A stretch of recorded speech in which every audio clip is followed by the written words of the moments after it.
Last night, Trump was visibly changed, and it wasn't just the bandage on his ear. He looked genuinely emotional, vulnerable in a way I've never seen him before. Matured, battle-scarred, humbled, and at one with his destiny. And although the party's completely unified, there's one burning question on all of our minds. Did Biden's Secret Service almost get Trump killed? All evidence points to yes. We're told tonight that U.S. authorities had intel of an Iranian plot to assassinate Trump. CNN reports that Secret Service knew it and beefed up security ahead of his Saturday rally. If you believe this report, that means the security Trump had on Saturday was beefed up. Impossible. Credible reports say Trump's security detail was starved of manpower. Agents were reportedly diverted to a hastily arranged small Jill Biden event in Pittsburgh at the same exact time as Trump's rally. And Kamala happened to be in Pennsylvania that day, too. The Secret Service denies resources were diverted, but reports say they were stretched so thin, they only had 2 counter snipers for the rally, 2. And they had to farm out the rest of the protection to local stringers. The Secret Service director, Cheadle, said the assassin's rooftop was a vulnerability, but they decided to place counter snipers inside the building instead. Here's why. Should that roof have been secure, period? That building in particular has a sloped roof at its highest point. And so, there's a safety factor that would be considered there, that we wouldn't want to put somebody up on a sloped roof. And so, the decision was made to secure the building from inside.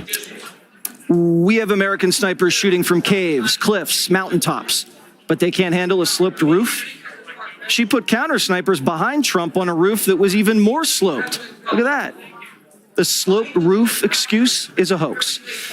What good are counter snipers inside a building if they can't see an assassin scale the building? The roof wasn't too dangerous for the assassin. He didn't slide off. He got 8 shots off. CNN reports they didn't even have drones in the sky. Emma's birthday party had a drone. And I don't have a $3 billion budget like Cheadle. But never mind the drone. The shooter was spotted acting suspicious by men on the ground a half an hour before he opened fire. Sources tell Fox that the shooter was seen with a rangefinder casing the stage. CNN says he locked eyes with one of the snipers through the rangefinder. Multiple reports say authorities were radioing the Secret Service about a suspicious individual, even sending pictures of him, and nothing was done about it.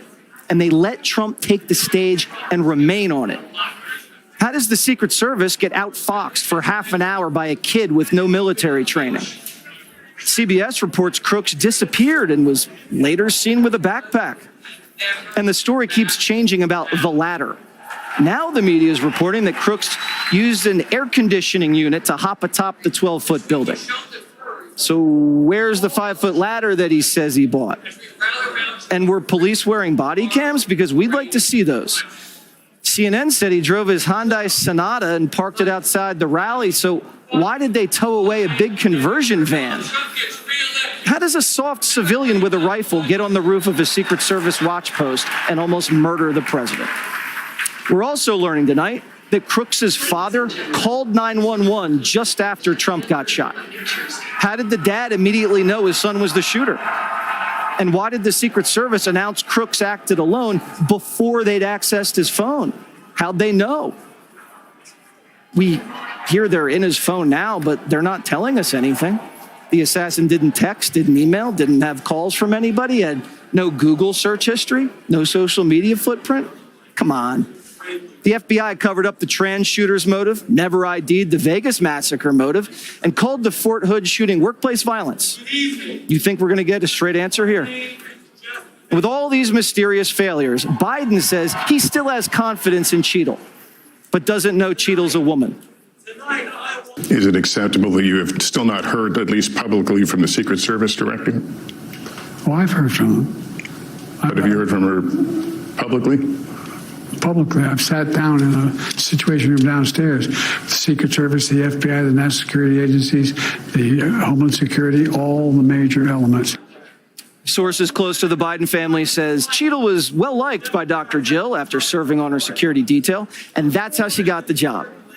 This is your typical Biden family affair. Obama's Secret Service director resigned when a man with a knife jumped the White House fence. So is Cheadle just staying around to cover this up? We only get answers when she's out.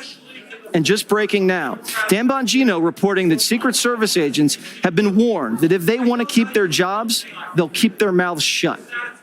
But instead of investigating, the FBI is warning that Trump supporters are a threat. The Bureau says Trump supporters will probably avenge the assassination attempt and shoot somebody. Another Whitmer kidnapping setup? We don't know. The minute we stop asking questions, they win.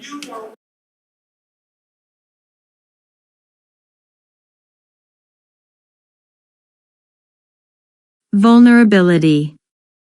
Vulnerability. Locked eyes. Locked eyes. Get out, fox. Get out, fox.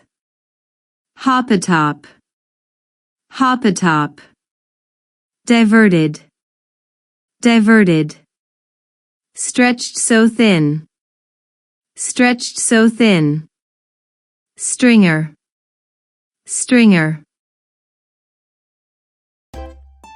If you enjoy this content, please consider subscribing to my channel to stay up to date with future videos. Thank you for watching.